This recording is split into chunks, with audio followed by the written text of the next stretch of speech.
Yo everyone, Mango here, and welcome back to another episode for the online trading card game Shadow Era. And so today we're going to take another look at the best score leaders, and today it's Lost Fate. So Lost Fate is sitting at 26,000. He's got a win percentage of 67%. He's 77-37. Let's take a look at his games and see what he's been playing. So it looks like he just lost to Trino Core. 277, 282. That's pretty close. So we'll probably take a look at that to see how he lost that one. He beat that priest right there. It looks like he's actually been playing Moonstalker majority of the time. It looks like maybe he just got a little bored and wanted to try something different. So actually maybe we'll just focus on the Moonstalker because that's obviously what he did best with. And let's see BPQ. We're just looking for similarly. I don't want to watch a mirror match. Look at this is pretty close actually. This is 298 versus a 280. So let's see how he was able to take this matchup here. And I'm guessing this is going to be probably something along the lines of what the TJ Inevitable is playing. So it looks like this deck is getting pretty popular right now. The whole Moonstalker with the Ballista and new cards. So let's see. So turn two. Well, he doesn't have his Blood Moon. That's always usually your preferred play is Blood Moon because you have to. It's really easy to run out of draw as Moonstalker. Also, your other main form of draw in Wrath of the Forest, being an item, an armor, tends to not survive very long against rogues because they always have Stop Thief, one of the best item destructions in the game. He's got Rabble Rouser. He's going to drop down. So you see there he attacked with the ally first because if he didn't, that ally would gain Meek when he summoned Rabble Rouser and it wouldn't be able to attack. Wouldn't be able to attack the hero. So here he plays out the Lightning Hunter. Awesome. So he's going to come in and deal 2 damage with the Ballista. And then he's going to go ahead and finish off the Ironmonger. You see the Lightning Hunter now is sitting at 4 health or 4 attack value. That's the buff that it gets being summoned as a cost 4 or greater ally. And opponent decides to play out an ill-gotten gains. It's kind of a loss in tempo there. It's gonna cost him 6 health right here, but he probably didn't have anything else worth playing. So if I were him, I'd be hoping that I at least have an ankle breaker right now, because ankle breaker will at least slow down some of this onslaught. So he's gonna sack up to 5. He doesn't have an ankle breaker. He only has a sword thief. That's too bad. He's got an ironmonger. It's gonna come down. And that's not a good start. That's pretty bad. I mean, you want to have that ankle breaker at least. Wow, look at Faden Barbarian, nice. So that guy's going to get activated when you kill an ally with a weapon with a claw or sword attack. So that's why you saw him get brightened up there. So it's almost as if he has haste. So he's going to come in and hit that hero right to the face for 5 damage. Wow. Okay, yeah, that hurts. So now his opponent is at 6 resources, and if he doesn't have something big to play here, then this game is over. And it was just a bad start for him. Oh, he has coercion. That's really not going to do it. He's going to come in. He'll be able to kill off one ally at least, but that's just not the best play that you need at that time. And so this was just Lost Fate had an awesome start. A1 Flibbered, not so much. And sometimes that's just the way the game goes. You have your opponent has a good enough start and you don't. The game can be over real quick. What would have really helped him out is if he just had ankle breaker. If he had ankle breaker on turn 5, he would have been able to, be disabling some of those allies, and he might have been able to stay alive a little longer.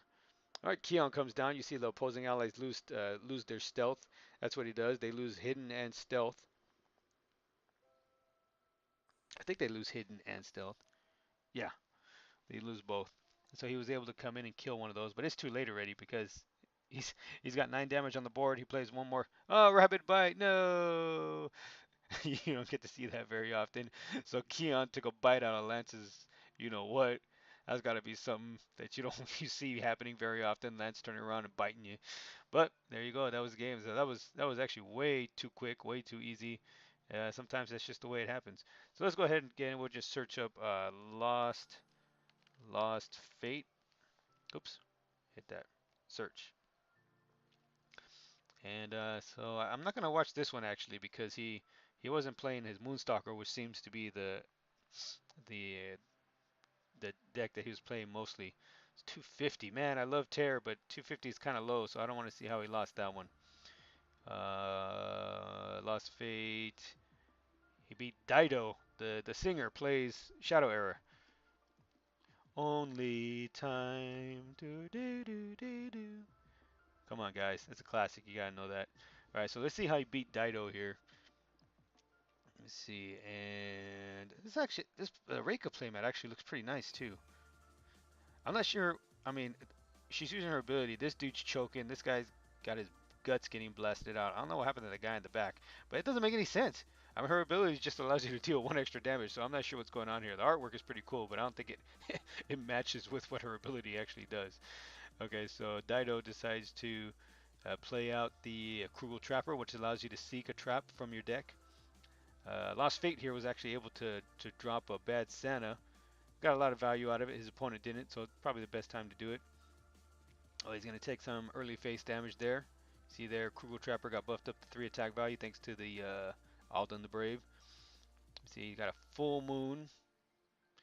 Ah, this might have been a different version of Moonstalker. So maybe I'm thinking this version here is the one that relies on the location and support abilities that allows you to draw a card and renew one resource. So he might have made a change after some time to the other one, or maybe not. Well, Woven Tinker comes down, and whew, this is actually looking pretty bad. He's got a lot of allies on the board. That's a lot of damage he's going to be taking right now. But you got to be comfortable with taking some damage as Moonstalker because you kind of want to save up your shadow energy in the first 5, 6, 7 turns if you can. This way you can have maybe 3 or 4 turns straight of just using your ability and not getting touched. But here he's going to get touched a lot. He's going to get touched by 4 different allies. What were their attack values? 3, 6, 9, 11 damage. Whew. You got to be lucky because Victor doesn't have any ability damage in or hunters in general don't have any ability damage available to them. So once he's able to hide, he doesn't have to worry too much. But he's gonna have to hide now. So he's only gonna have 2 turns of being able to hide. Belladonna, what? That is a card you don't see very often. It looks like it pulled a Now Your Mind though, so he's able to get rid of that Alden the Brave. Will he hide here? I don't think he will. Oh, he does. He decides to hide. Uh, 3, 4, 5, 6, 7, 8, 9. Even if he would have dropped an Alden here, it wouldn't have been enough to kill him. But he decides, why bother? Why bother risking it? Oh no! There's the stun turret. It's going to get rid of that Belladonna. I know he was hoping that would live, but what are you going to do? Alright, so here we go. So at this point, he's probably thinking, damn, I'm dead. I'm thinking so he is going to go ahead. He's going to hide once again. He's going to play out the Heavy Ballista. He's going to play out the Lightning Hunter. Okay. So he's able to make some headway here. Good. So he's able to go ahead and take out that ally. He's going to come in with the Ballista, I'm guessing, and get rid of the Trapper. Yep. Okay. All right. So things are turning around. Things are not looking so terrible. The only thing is that ally that's currently there is not going to last too long. He's going to be able to get rid of its stealth. Ooh. Dragoness Lord of the Hunt comes down. Oh, he decided not to get rid of it. Interesting. I wonder what made him make that decision. Oh my god, double Faden Barbarian. Nice. So he's going to activate both of those allies. And that Dragoness Lord of the Hunt, which Dido was thinking was going to stick around, is actually toast. Whew. I know he didn't see that coming. I didn't see that coming. And there you go. That's just how quickly things can turn in this game. And again, you get to see the Barbarian getting readied there when he killed an ally off with his weapon. And now all of a sudden, you're like, whoa, what happened? And you got to pay attention to what happened here because the I want to pause it real quick because I don't want anything else to get played. Ah, dang it. Well, what happened is the way he killed those allies was very important because what he did, Victor's ability allows you to pull back a hunter ally or item or ability, any hunter card. You see, return the top hunter card from your graveyard to your hand. And so what Lost Fate did is he actually killed off the more threatening ally first. Remember the Dragoness, the one that was 4/8, and this way he could bury it under the master trap setter. Because if he killed the trap setter first and then he killed Dragnus after, when Dido used the ability, they would have pulled back the Dragnus and been able to play it again. So little thing like that, but you got to be really careful and you always got to pay attention to that because when you're playing against someone that can pull an ally from the top like Victor, or you want to make sure you put the most useless thing on the top, and that's what his opponent did, and that's a little small thing that'll go a long way to helping you win games. So let's go ahead and continue. But he happened to play out this location, which I was not expecting, and it gives all allies with cost 2 or less haste and ambush.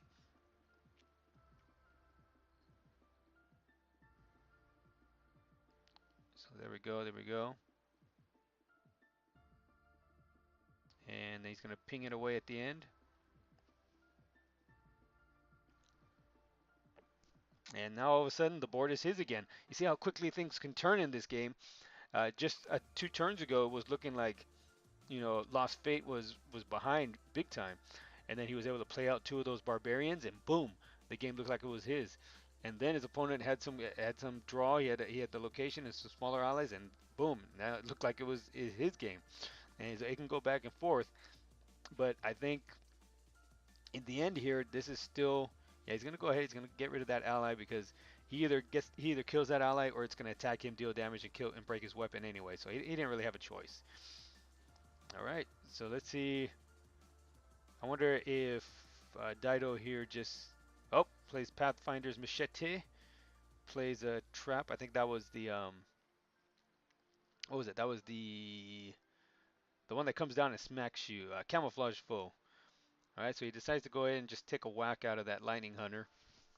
I don't think he had anything better to do. Oh, nice. So he's gonna be able to pull back that ballista. It's only gonna have 1 durability. Camouflage foe comes in, takes care of the belladonna. Or 2 durability. I'm sorry, it does have 2 durability, so not bad.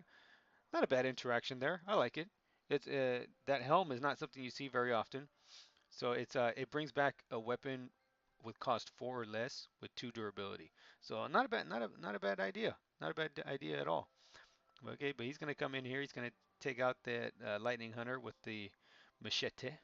Ooh, he's got another Dragnus of the Hunt. So there you go. And let's see what he has to offer in this turn. Oh, captured prey. So captured prey is a 3 cost attachment. You place it onto an ally, and that ally is disabled until you're able to remove it. So that ally could have been very dangerous, but he effectively made it garbage by by placing that onto it. And then he has Speed Strike as well. What an interesting little card to have in this deck. I guess it is kind of a little mini win condition. Maybe he only has like 1 or 2 of them in there, and when that ballista gets up high enough, when it's sitting at 4, 5, 6 attack value, you have Speed Strike on you. All of a sudden, you can close out the game real quick with a couple whacks. Your opponent's sitting at 12 health. Maybe they're trying to plan out their turns, thinking, yeah, okay, I got a couple more turns. I can make this. Drop Speed Strike, boom, boom, dead. So yeah, I can see that. I can see why that's a great addition. Okay, Victor Heartstriker, he's gonna go ahead. He's gonna drop that ally down to 1 health. Oh, he's got a Soul Seeker, so now he's gonna be able to heal up some. Yep, there he goes. And the interesting thing here is he did use the last harvest to buff up his ally by +1/+1. I'm guessing he's probably has a Legend Rises or a way to remove attachments, and so he's hoping that he'll be able to pull into that and place it onto that ally, and then do some damage with it. Otherwise, it wouldn't make much sense to go ahead and buff that guy up.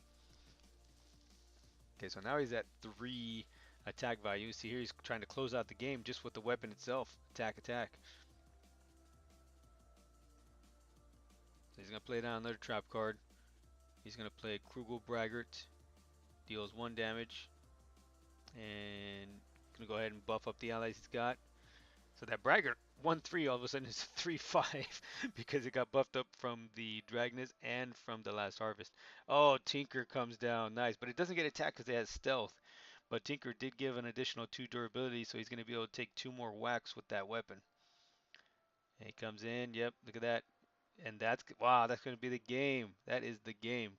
Nice finish there with the speed strike. That is So it is another one of those Moonstalkers with the ballista, but a different kind of wind condition, or just another wind condition that's not probably in the other deck that we saw. So that was pretty interesting to see.